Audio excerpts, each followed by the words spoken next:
Cordiales saludos, apreciados amigos. Les invito a abrir sus Biblias en 2 de Pedro, capítulo 3. La retórica política de nuestros días es sobre algo llamado un nuevo régimen mundial. Una y otra vez los líderes mundiales hablan sobre un nuevo régimen mundial. La verdad del caso es que sí se acerca un nuevo régimen mundial, pero no va a ser implementado por los políticos. De hecho, el versículo 13 de 2 de Pedro capítulo 3 dice: pero nosotros esperamos, según sus promesas, cielos nuevos y tierra nueva. No solo un nuevo régimen mundial, sino que el mismo cielo va a ser nuevo. El nuevo régimen mundial está por venir, pero no como algunos piensan. Porque lo que este mundo llama un nuevo régimen mundial es solo una reestructuración del viejo desorden. Alguien dijo sabiamente: no se puede hacer buenos huevos revueltos con huevos podridos. El nuevo régimen mundial va a ocurrir cuando el Señor Jesucristo regrese con poder y gloria para recibir a los suyos y para juzgar a los que le rechazaron. Recuerde que 2 de Pedro habla del cristianismo auténtico, lo verdadero, no lo falsificado. Y cuando Pedro habla sobre el cristianismo auténtico, él está advirtiendo acerca de los apóstatas. En este tercer capítulo, primero tenemos un argumento contra la segunda venida del Señor Jesucristo por parte de los apóstatas. Y luego tenemos la afirmación y confirmación apostólica de la segunda venida del Señor Jesús. Esto me emociona, porque veo el caos a mi alrededor, la situación en que está el mundo de hoy. Y no importa cuán mala se ponga, yo sé cómo va a acabar. Y en lugar de quejarnos, ¿en qué va a terminar todo este mundo?, los creyentes podemos decir: ¡gloria a Dios! Miren quién regresará al mundo. La piedra angular de nuestra fe es la deidad de Cristo. Y la esperanza de nuestra fe es que Jesucristo, quien vino a morir en nuestro lugar, regresará a gobernar y reinar con poder y gran gloria. Así que el mensaje de hoy tiene 2 puntos. El primer punto es la denegación escarnecedora de su venida. El segundo punto, la declaración escrita de su venida.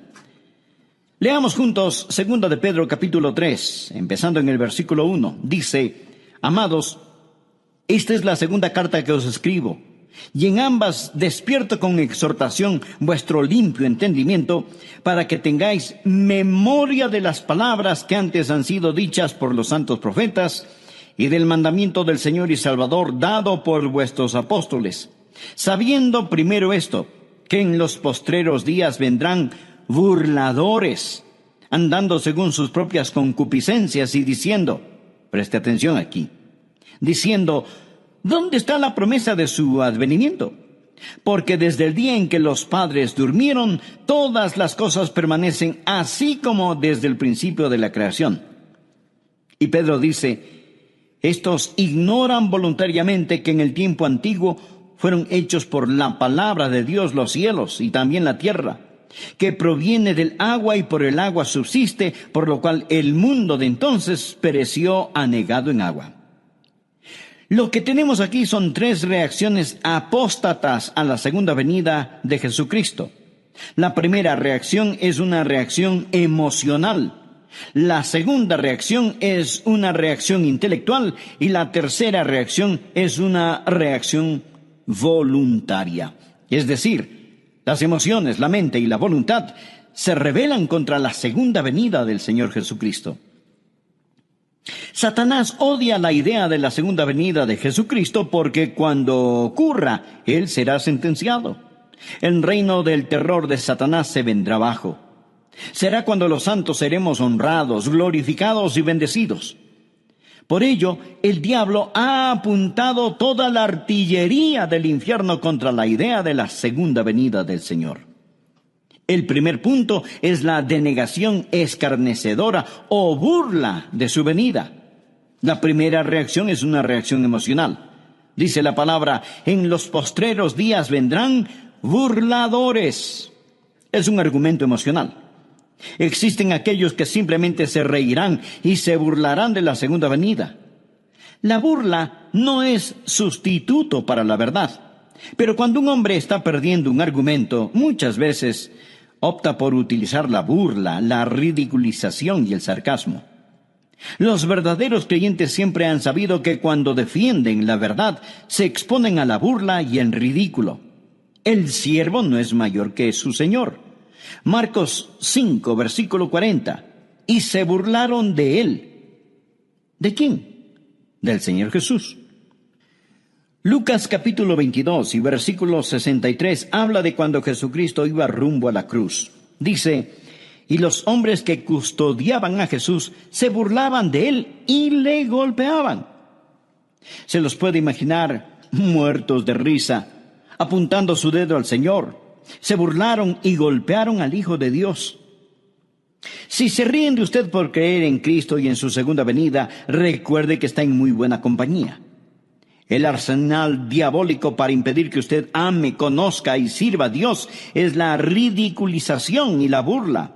En los postreros días vendrán burladores andando según sus propias concupiscencias. ¿Por qué se ponen tan emocionales estas personas acerca de la segunda venida de Jesucristo? ¿Por qué la odian? Porque viven en pecado. Ellos están viviendo en pecado.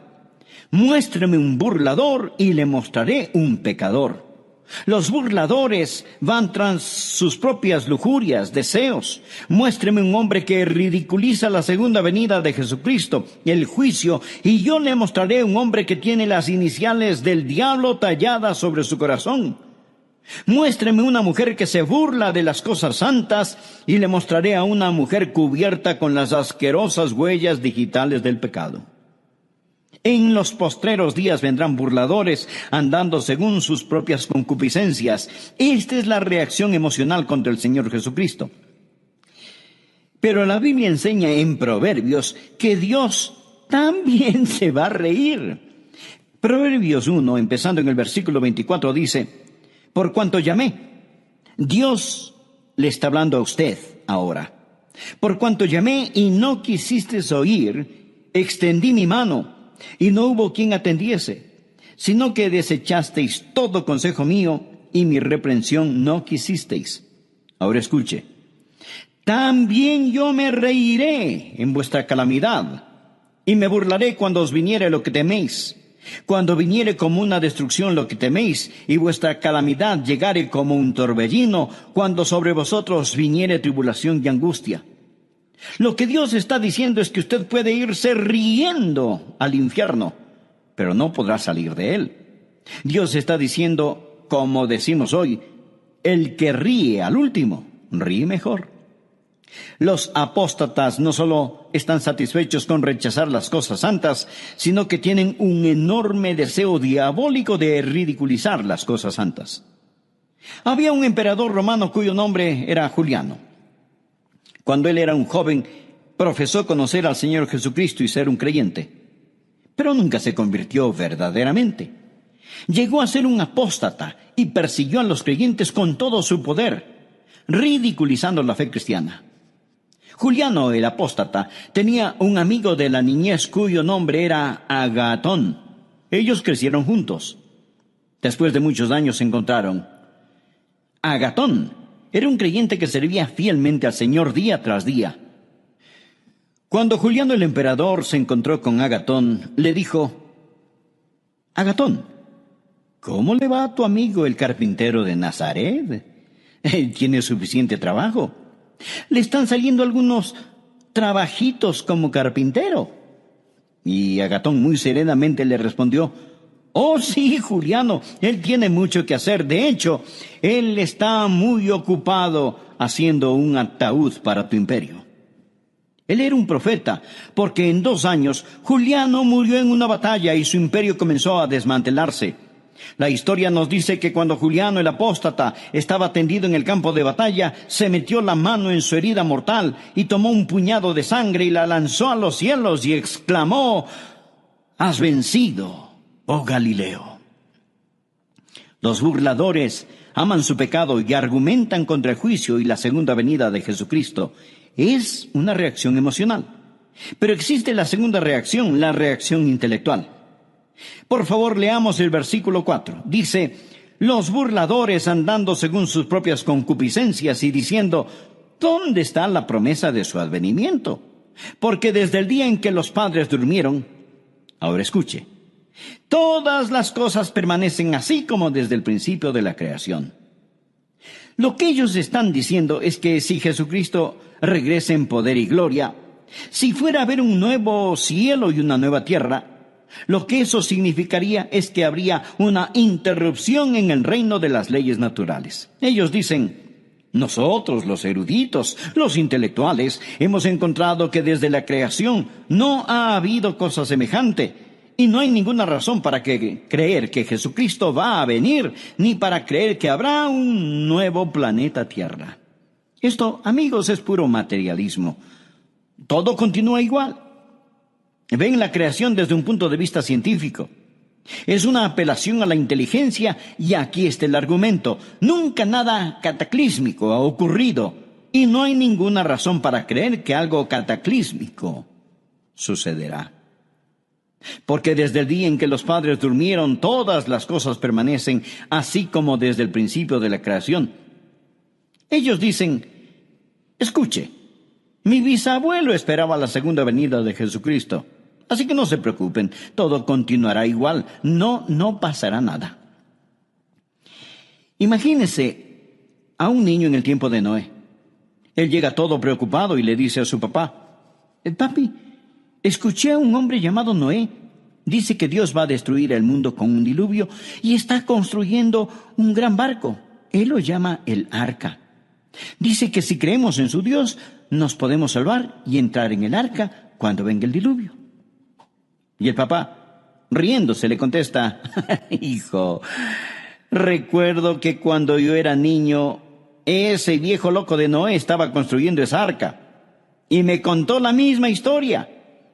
Y yo me fui a casa asustado y se lo dije a mi papá y mi papá me dijo que su papá, su bisabuelo, también escuchó al viejo Noé contar la misma historia. Hijo, olvídate de esa tontería. Nadie jamás ha visto un diluvio. No existe tal cosa. Desde los tiempos de tus bisabuelos todo sigue igual. Así que existe la reacción emocional. Los pecadores que siguen sus propios malos deseos. Existe la reacción intelectual. Toda cosa continúa exactamente como fue. Nunca ha habido un cataclismo, nunca habrá un cataclismo. Existe también la reacción voluntaria. Por favor, note el versículo 5. Estos ignoran voluntariamente. Son voluntariamente ignorantes. Esta gente no quiere saber, ni quiere entender. Porque si admiten la verdad de que Jesucristo va a regresar en juicio, esto significa que tendrán que cambiar su estilo de vida. Piensan que si de algún modo cierran sus mentes y sus corazones a esta verdad, todo estará bien. En eso se parecen a las avestruces. Esconden su cabeza en la arena. Son voluntariamente ignorantes. Ellos no quieren saber. Y no pueden encontrar a Dios por la misma razón que un ladrón no puede encontrar a un policía. Juan capítulo 3, versículo 19 dice, la luz vino al mundo y los hombres amaron más las tinieblas que la luz. ¿Por qué? Porque sus obras eran malas. Mi amigo, el mundo está lleno de ellos. Usted habla con las personas sobre ponerse en paz con Dios, les habla sobre la segunda venida de Jesucristo y lo cortan, lo paran, no quieren oír, no quieren saber. El problema no está en sus mentes, el problema está en sus corazones. Romanos capítulo 1 habla de ellos que detienen con injusticia la verdad. Son voluntariamente ignorantes. Y su reacción emocional, intelectual y voluntaria sirve para negar esa gran verdad, la gloriosa verdad bíblica de la segunda venida del Señor Jesucristo. El segundo punto, la declaración escrita de su venida. Ya escuchamos a los apóstatas con su denegación escarnecedora. Ahora escuchemos a los apóstoles con su declaración escrita. Simón Pedro da 3 respuestas apostólicas a los argumentos o reacciones apóstatas para reafirmar la segunda venida de Jesucristo. La primera es su memorable promesa. Leamos el versículo 1. Amados, Esta es la segunda carta que os escribo, y en ambas despierto con exhortación vuestro limpio entendimiento para que tengáis memoria. Por favor, subraye la palabra memoria. Para que tengáis memoria de las palabras que antes han sido dichas por los santos profetas y del mandamiento del Señor y Salvador dado por vuestros apóstoles. Bien, ¿cuáles eran esas palabras? Una promesa. Mire el versículo 4. ¿Dónde está la promesa de su advenimiento? Ahora mire el versículo 9.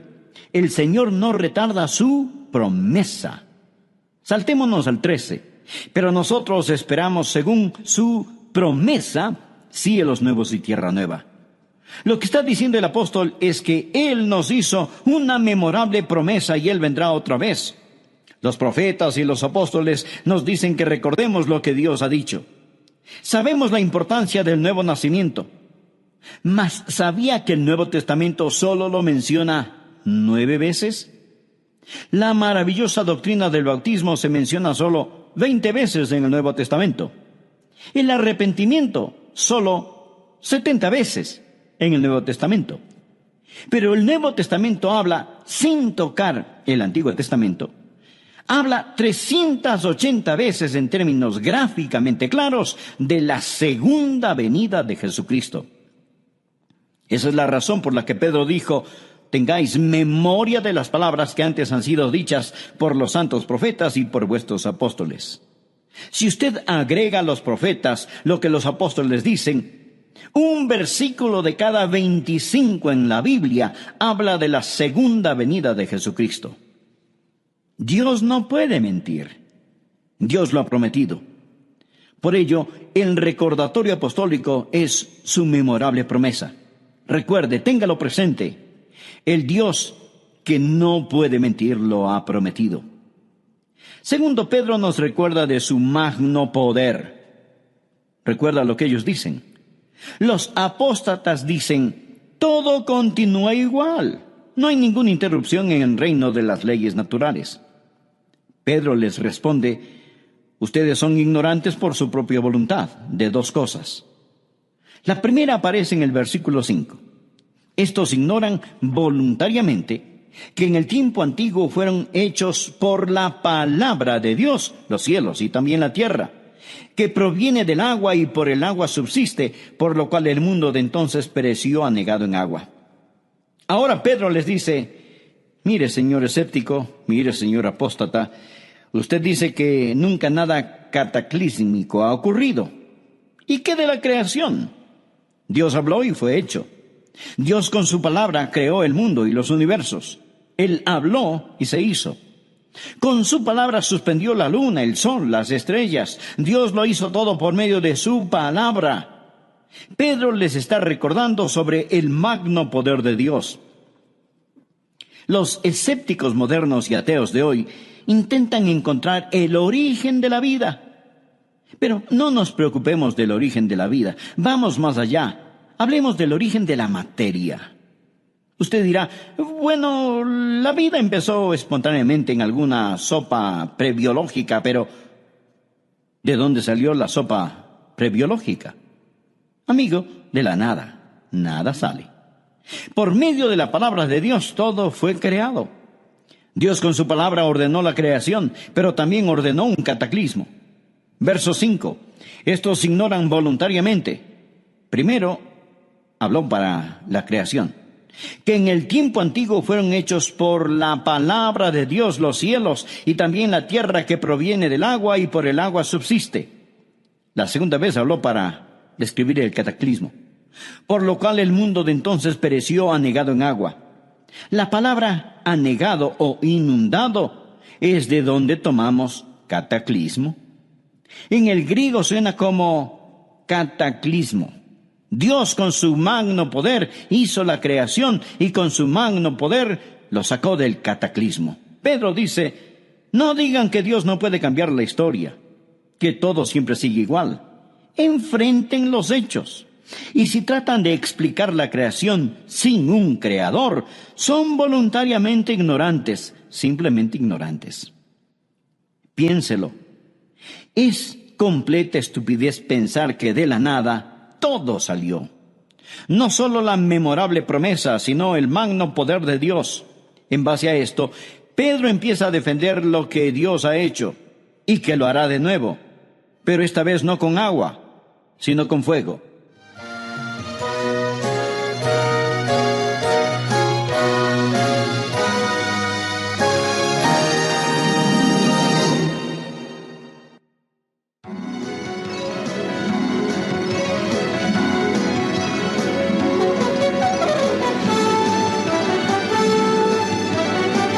Jesús dijo en Lucas 13:3, no, antes si no os arrepentís, todos pereceréis igualmente.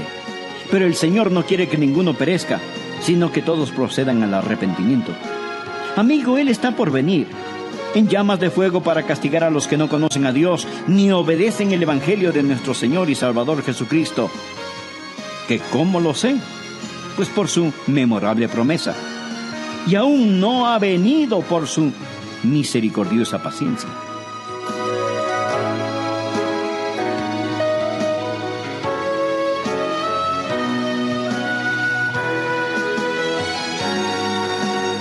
Aquí estamos nuevamente para acompañarle con El Amor que Vale.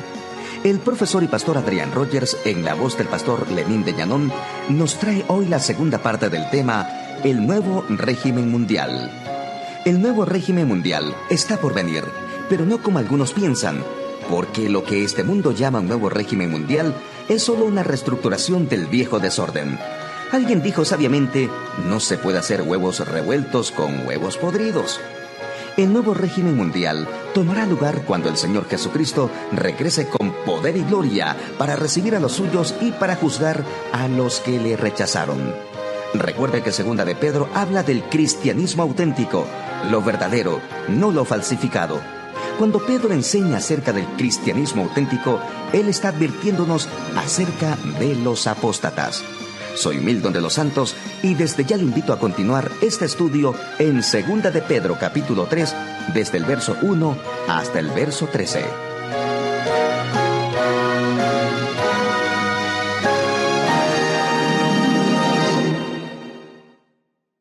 En este tercer capítulo, primero tenemos un argumento contra la segunda venida del Señor Jesucristo por parte de los apóstatas. Y luego tenemos la afirmación y confirmación apostólica de la segunda venida del Señor Jesús. Esto me emociona, porque veo el caos a mi alrededor, la situación en que está el mundo de hoy, y no importa cuán mala se ponga, yo sé cómo va a acabar. Y en lugar de quejarnos, ¿en qué va a terminar todo este mundo?, los creyentes podemos decir, ¡gloria a Dios! Miren quién regresará al mundo. La piedra angular de nuestra fe es la deidad de Cristo. Y la esperanza de nuestra fe es que Jesucristo, quien vino a morir en nuestro lugar, regresará a gobernar y reinar con poder y gran gloria. Así que el mensaje de hoy tiene 2 puntos. El primer punto es la denegación escarnecedora de su venida. El segundo punto, la declaración escrita de su venida. Leamos juntos 2 de Pedro capítulo 3, empezando en el versículo 1. Dice, amados, esta es la segunda carta que os escribo, y en ambas despierto con exhortación vuestro limpio entendimiento, para que tengáis memoria de las palabras que antes han sido dichas por los santos profetas, y del mandamiento del Señor y Salvador dado por vuestros apóstoles, sabiendo primero esto, que en los postreros días vendrán burladores, andando según sus propias concupiscencias y diciendo, preste atención aquí, diciendo, ¿dónde está la promesa de su advenimiento? Porque desde el día en que los padres durmieron, todas las cosas permanecen así como desde el principio de la creación. Y Pedro dice, estos ignoran voluntariamente que en el tiempo antiguo fueron hechos por la palabra de Dios los cielos y también la tierra, que proviene del agua y por el agua subsiste, por lo cual el mundo de entonces pereció anegado en agua. Por favor, note el versículo 5. Estos ignoran voluntariamente. Son voluntariamente ignorantes. Esta gente no quiere saber, ni quiere entender. Porque si admiten la verdad de que Jesucristo va a regresar en juicio, esto significa que tendrán que cambiar su estilo de vida. Piensan que si de algún modo cierran sus mentes y sus corazones a esta verdad, todo estará bien. En eso se parecen a las avestruces. Esconden su cabeza en la arena. Son voluntariamente ignorantes. Ellos no quieren saber. Y no pueden encontrar a Dios por la misma razón que un ladrón no puede encontrar a un policía. Juan capítulo 3, versículo 19 dice: la luz vino al mundo y los hombres amaron más las tinieblas que la luz. ¿Por qué? Porque sus obras eran malas. Mi amigo, el mundo está lleno de ellos. Usted habla con las personas sobre ponerse en paz con Dios, les habla sobre la segunda venida de Jesucristo y lo cortan, lo paran, no quieren oír, no quieren saber. El problema no está en sus mentes, el problema está en sus corazones. Romanos capítulo 1 habla de ellos que detienen con injusticia la verdad. Son voluntariamente ignorantes y su reacción emocional, intelectual y voluntaria sirve para negar esa gran verdad, la gloriosa verdad bíblica de la segunda venida del Señor Jesucristo. El segundo punto, la declaración escrita de su venida. Ya escuchamos a los apóstatas con su denegación escarnecedora. Ahora escuchemos a los apóstoles con su declaración escrita. Simón Pedro da 3 respuestas apostólicas a los argumentos o reacciones apóstatas para reafirmar la segunda venida de Jesucristo. La primera es su memorable promesa. Su memorable promesa. Leamos el versículo 1.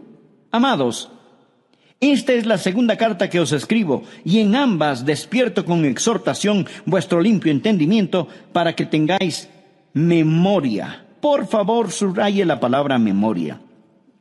Para que tengáis memoria de las palabras que antes han sido dichas por los santos profetas y del mandamiento del Señor y Salvador dado por vuestros apóstoles.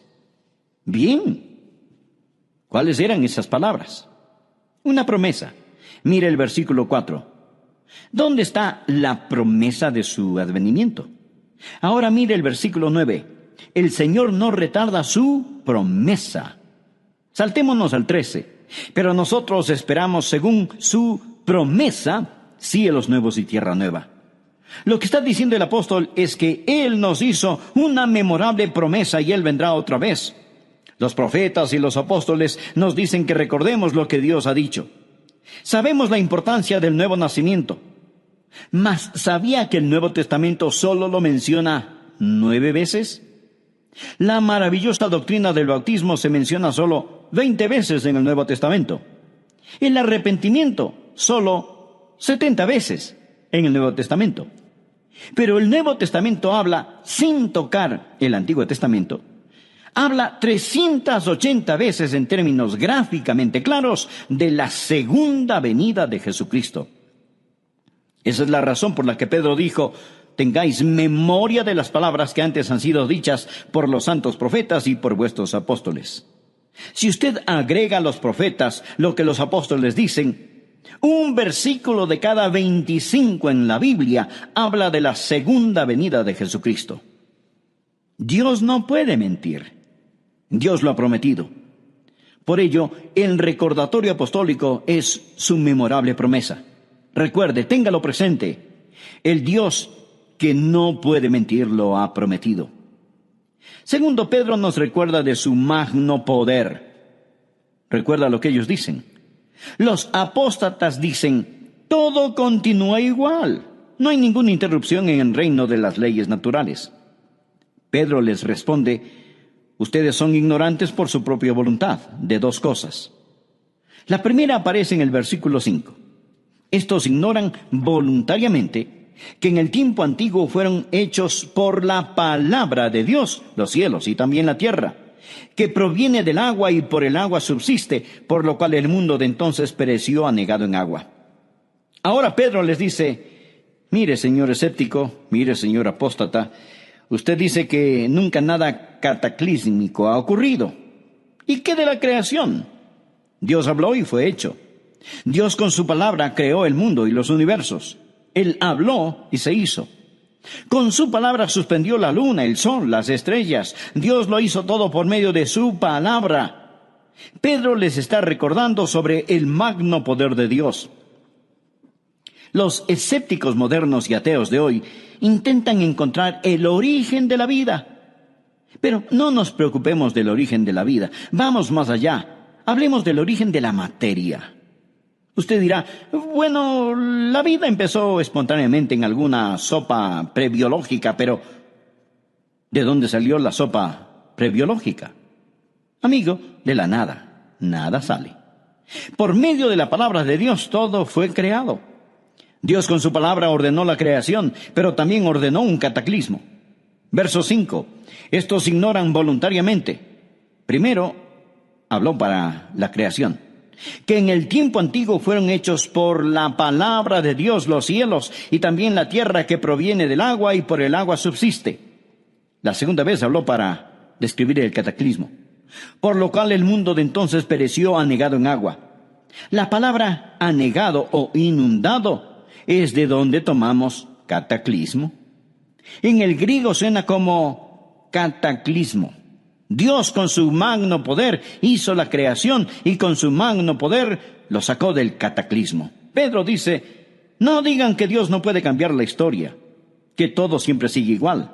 Enfrenten los hechos.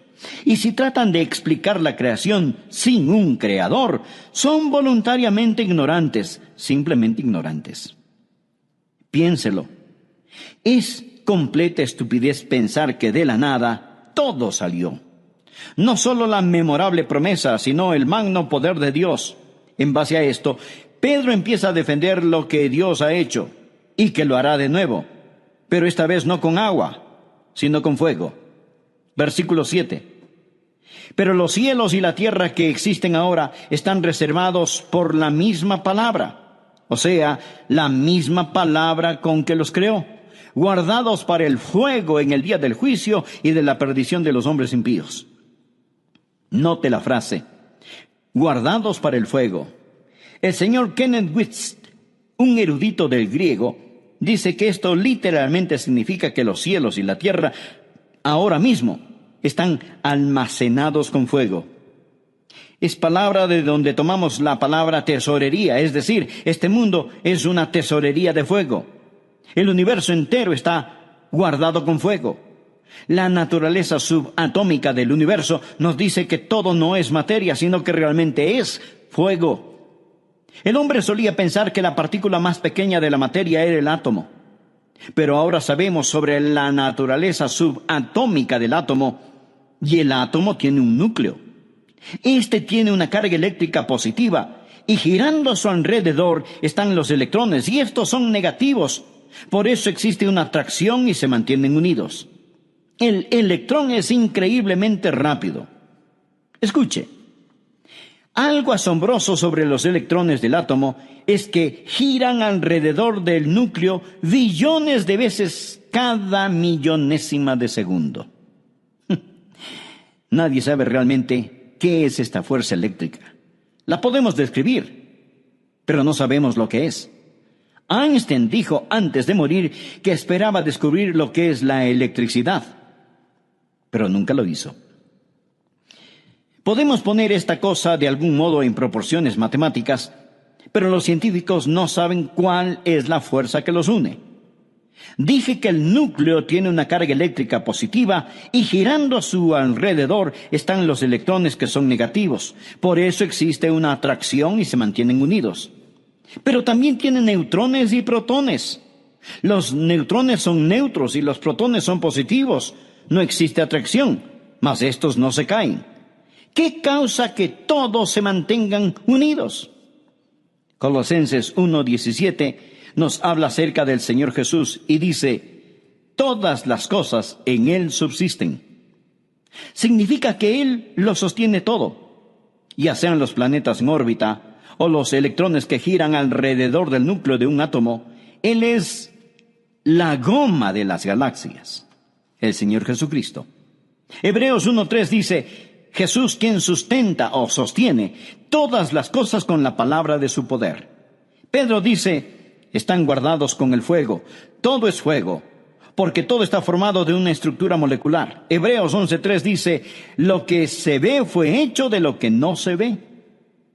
Pedro les dice a los apóstatas que ridiculizan la segunda venida de Jesucristo, les recuerdo su memorable promesa, les recuerdo su magno poder y les recuerdo su misericordiosa paciencia. Por favor, leamos el versículo 8. Mas, oh amados, no ignoréis esto, que para con el Señor un día es como 1000 años y 1000 años como un día. El Señor no retarda su promesa, según algunos la tienen por tardanza, sino que es paciente para con nosotros, no queriendo que ninguno perezca, sino que todos procedan al arrepentimiento. Pero el día del Señor vendrá como ladrón en la noche, en el cual los cielos pasarán con gran estruendo. Usted sabe que la gente que intenta deducir cómo todo llegó a ser dicen, bien, todo empezó con una gran explosión. Nunca nos explican qué fue lo que explotó. Solo el hombre puede desviarse 180 grados hacia lo opuesto. Todo no empezó con una gran explosión. Todo va a concluir con una gran explosión. Dice la palabra, pero el día del Señor vendrá como ladrón en la noche, en el cual los cielos pasarán con gran estruendo, y los elementos ardiendo serán deshechos. Ardiendo significa calor interno, fiebre, calentura. Y la tierra y las obras que en ella hay serán quemadas. Puesto que todas estas cosas han de ser deshechas, ¿cómo no debéis vosotros andar en santa y piadosa manera de vivir, esperando y apresurándoos para la venida del día de Dios, en el cual los cielos encendiéndose serán deshechos y los elementos siendo quemados se fundirán? Pero nosotros esperamos, según sus promesas, cielos nuevos y tierra nueva, en los cuales mora la justicia. Por lo cual, oh amados, estando en espera de estas cosas, procurad con diligencia ser hallados por Él sin mancha e irreprensibles, en paz. Amigo, presta atención al versículo 15. Y tened entendido que la paciencia de nuestro Señor es para salvación. La paciencia de Dios es para salvación. ¿Y qué significa? Mi estimado amigo, significa que Dios no quiere que usted muera y vaya al infierno. Eso es lo que significa. Si Jesucristo hubiera regresado ayer y usted no es salvo, su destino estaría irrevocablemente establecido. El Señor mantiene la puerta de la misericordia abierta para usted. Dios es un Dios de misericordia. Y Pedro les contesta a los apóstatas estas 3 cosas. Existe una memorable promesa, existe el magno poder de Dios y existe la misericordia y la paciencia de Dios. Versículo 9. El Señor no queriendo que ninguno perezca, sino que todos procedan al arrepentimiento. Dios está esperando que usted acepte su salvación. Y usted dirá, bueno, si Dios es tan misericordioso, yo no tengo de qué preocuparme. No, mi estimado amigo, mire el versículo 10. Pero el día del Señor vendrá. Verá, ambas, la ira y la misericordia, son atributos de Dios. Si usted dice que Dios es todo ira y no misericordia, eso es solo parte de la verdad. Y si dice que Dios es todo misericordia y no ira, eso es solo parte de la verdad. Cuando usted toma solo parte de la verdad y la convierte en toda la verdad, se vuelve una falsedad. Existe la misericordia de Dios y la ira de Dios. Dios no quiere que ninguno perezca, pero la ira, el día del Señor, vendrá. Alguien sabiamente dijo, ahora mismo las tempestuosas aguas de la ira de Dios golpean furiosamente la represa de su misericordia. La misericordia debe dar paso a la ira porque el día del Señor vendrá. Yo no sé cuándo la última alma que completará la esposa se convertirá. Quizás sea usted, amigo, y la esposa estará completa. Entonces sonará la trompeta. Los muertos en Cristo resucitarán primero y los que estemos vivos seremos arrebatados y cambiados así en un abrir y cerrar de ojos para encontrarnos en el aire con el Señor. Pero no sé cuándo será, mas Él está por venir. Amigo, si Jesucristo fuera a venir ahora mismo, ¿qué pasaría con usted? Verá, él dijo, pero el día del Señor vendrá. ¿Cómo? Mírelo, como ladrón en la noche, de repente, inesperadamente, cataclísmicamente. Jesús dijo en Lucas 13:3, no, antes si no os arrepentís, todos pereceréis igualmente.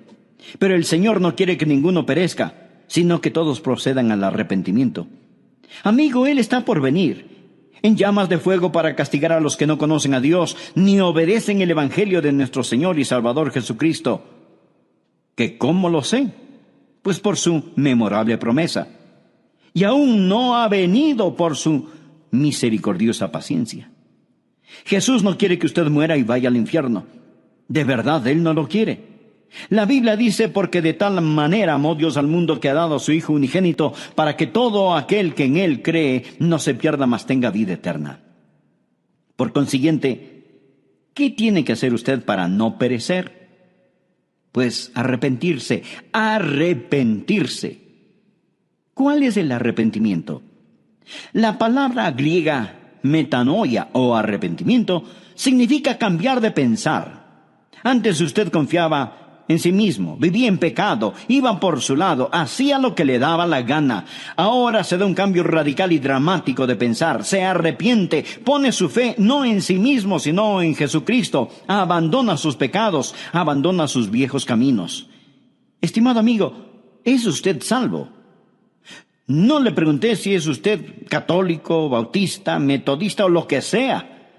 Lo que quiero decir es que necesita saber sin lugar a dudas que se ha arrepentido de sus pecados y que ha recibido a Cristo como su Salvador personal. Le imploro que lo haga ahora. Y le invito a orar de la siguiente manera. Usted personalmente. Amado Dios, yo sé que tú me amas. Sé que quieres salvarme. Jesús, tú moriste en mi lugar para salvarme y prometiste salvarme si confiaba solo en ti. Y eso es lo que estoy haciendo ahora. Confío en ti. En este momento, con todo mi ser, abro mi corazón, me arrepiento de mis pecados y te recibo como mi Señor y Salvador. Gracias por salvarme. Finalmente, quiero decirle que el solo repetir estas palabras